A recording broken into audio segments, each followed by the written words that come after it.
Assalamualaikum warahmatullahi wabarakatuh. Alhamdulillahi wahdah, wassalatu wassalamu ala man la nabiyya ba'dah, wa ala alihi wa sahbihi wa man tabi'ahu wa walah, wa la hawla wa la quwwata illa billah. Rabbi shrah li sadri wa yassir li amri wahlul 'uqdatam min lisani yafqahu qawli.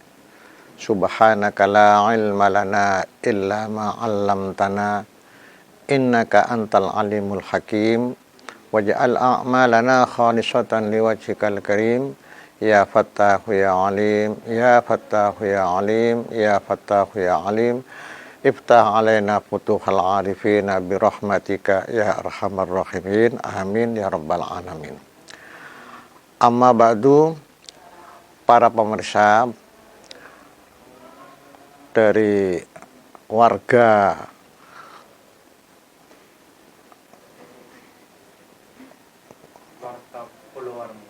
Bolowarmo yang kami sayang dan kami banggakan. Alhamdulillah, pada kesempatan ini kita akan menyampaikan sesuatu yang banyak dibicarakan di luar tentang ilmu pengetahuan. Sekarang merupakan suatu pengetahuan yang dikejar-kejar, karena dengan ilmu pengetahuan itu bisa mengangkat derajat manusia yang disebut saat ini adalah peningkatan SDM.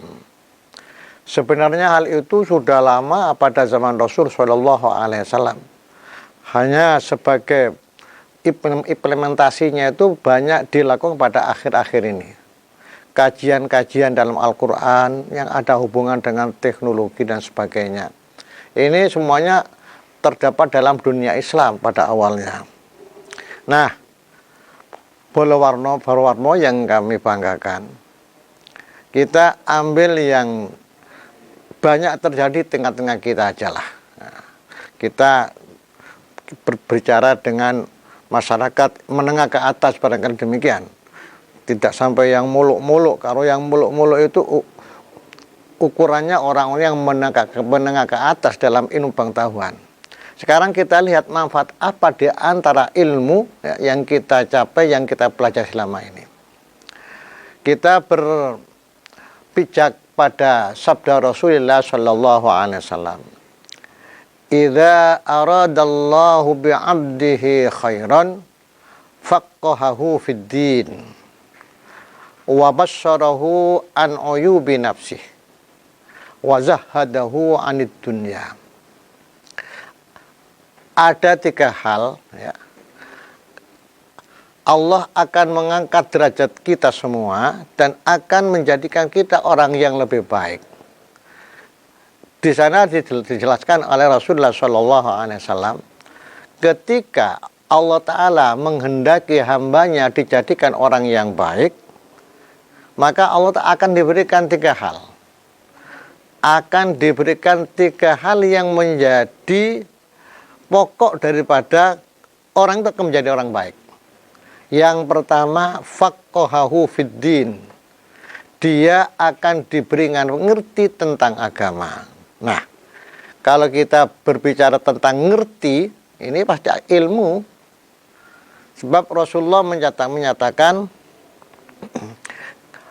ketika Allah Ta'ala menjadikan hambanya pertama agama, mengerti tentang agama, tentang hukum agama, tentang akhlak orang beragama, etika beragama. Di dalam agama itu menyangkut masalah sosial, masalah ekonomi, dan macam-macam dalam bentuk kehidupan, semua ada di dalamnya, diatur oleh agama. Nah, ini ilmu. Ketika Allah Ta'ala akan menjadi hambanya, menjadi orang yang pertama agama, mengerti tentang agama. Bagaimana hukumnya bertetangga, ya. Bagaimana hukum cara bermuamalat atau berdagang atau berniaga. Bagaimana cara menurut agama orang yang jual beli dan sebagainya. Ini semua dalam agama. Kalau itu dilakukan, ya, dilakukan semuanya akan baik semua, tidak akan ada orang yang dirugikan satu dengan yang lain. Sama-sama merasa legowo. Orang yang bertransaksi dan lawan daripada ia diajak bertransaksi, ini sama-sama legowo. terjadi hal yang merugikan salah satu sehingga menjadikan kesusahan atau menjadikan penyesalan yang lain karena kadang tidak jelas. Akadnya seakan-akan di dalam mengandung penipuan dan sebagainya, memberatkan dan sebagainya. Ya dengan macam-macam cara lah, dengan model-model sekarang, dan sehingga mengambil satu kesempitan orang lain dibuat kesempatan. Ini semuanya adalah cara-cara yang tidak islami. Kalau kita menganut Islam, menganut pada ilmu yang ada dalam Islam tentang masalah berniaga, berekonomi, insya Allah sebetulnya legowo semuanya akan menjadi orang baik. Tidak ada suatu permusuhan satu dan yang lain. Ini semuanya agama. Ini dalam satu masalah sosial, masalah ekonomi. Di dalam bermasyarakat sudah diatur hakul jiron, ya. Hakul jiron itu adalah hak tetangga. Bagaimana kita menghormati tetangga? Tetangga itu ada tiga macam, ya. Ada tetangga yang punya satu hak, ada tetangga yang punya dua hak, ada tetangga yang mempunyai tiga hak. Kalau hak-hak yang ada di tetangga kita sesuai dengan ilmu dalam agama, baik kerukunan umat beragama akan terjamin. Mungkin tidak akan ada semacam bentukan FKUB segala itu. FKUB adalah Forum Kerukunan Umat Beragama yang kita dalamnya. Ini karena apa? Ada kesenjangan dalam masalah pengetahuan agama, ilmu pengetahuan agama tentang masalah sosial, tentang masalah bertangga. Kalau kita lakukan ini saja, insya Allah sudah aman sakabiane. Tidak akan terjadi suatu gontok-gontokan dari kelompok satu dengan yang lain. Coba bayangkan. Ada tiga hal itu, ada tiga tetangga, satu yang punya satu hak. Siapa dia?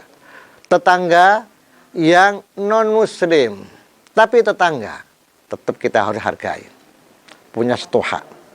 Kemudian yang kedua, ada tetangga muslim dan tetangga punya tiga hak. Pertama, hak sebagai tetangga. Dua, hak sebagai muslim, persaudaraan. Yang ketiga adalah tiga hak yang harus kita penuhi sebagai tetangga. Apa? Satu, hak muslim karena sesama muslim. Kedua, karena tetangga. Dan ketiga adalah kerabat, family. Jadi kalau bertetangga dengan family, kita punya tiga hak. Harus kita penuhi nih. Jangan ketika kita ada suatu, misalnya ada suatu kegembiraan, kemudian kita lampiaskan dengan orang yang lebih jauh, sementara tetangga yang terdekat, tetangga yang masih sanak family, tetangga yang masih muslim, ini harus kita penuhi dulu. Maka akan terjadi hubungan sekeluarga-keluargaan, bertetangga, dan ukhuwah Islam akan terjadi di sana. Yang kedua, tetangga yang punya dua hak. Muslim bukan kerabat, bukan sanak family, tapi dia muslim. Yo tetangga, ini masih harus kita hormati. Kemudian yang ketiga, seperti yang kita sampaikan tadi, adalah punya satu hak. Tetangga yang non-muslim, tapi tetangga. Pasti kita harus penuhi hak-hak mereka sebagai tetangga.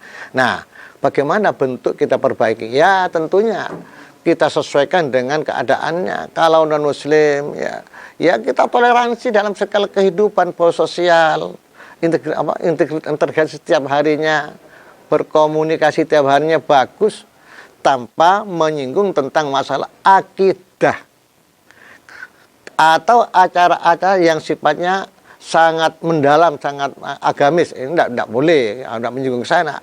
Sebab sosial harus kita hormati, apalagi tetangga sama muslim.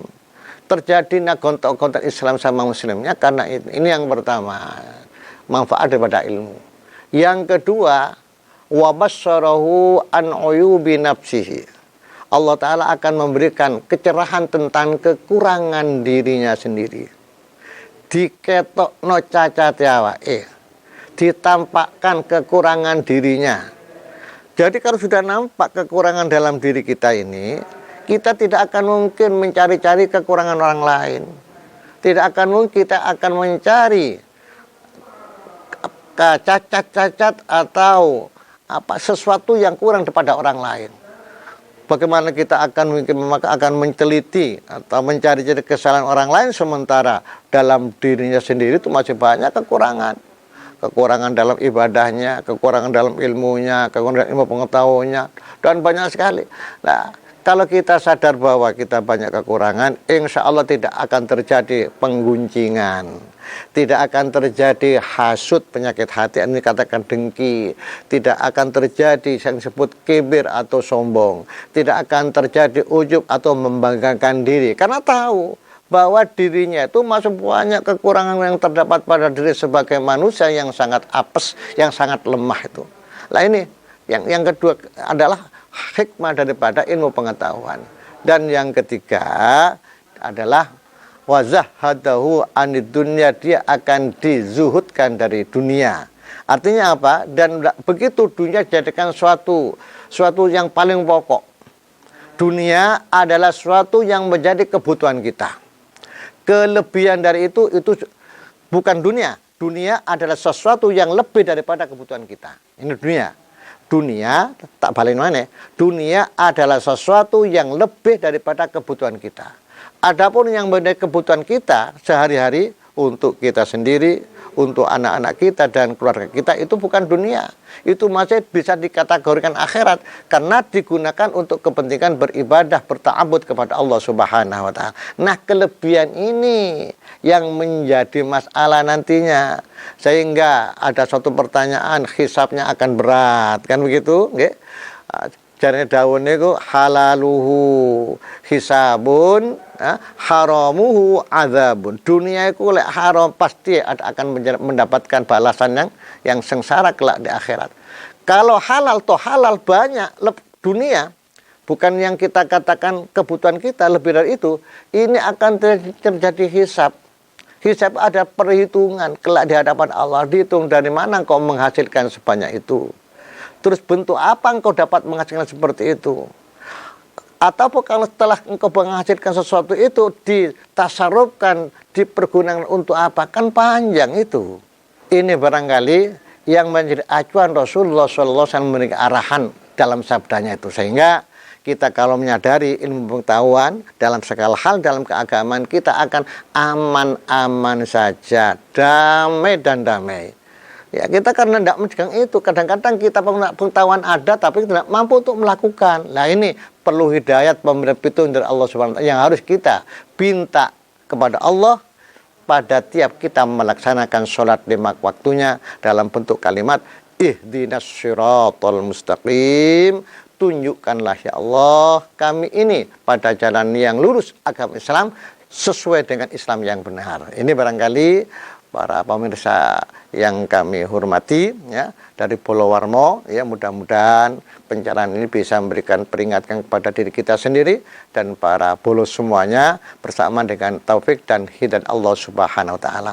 Kurang lebihnya mohon maaf. Wallahul muwaffiq ila aqwamit thoriq. Wassalamualaikum warahmatullahi wabarakatuh.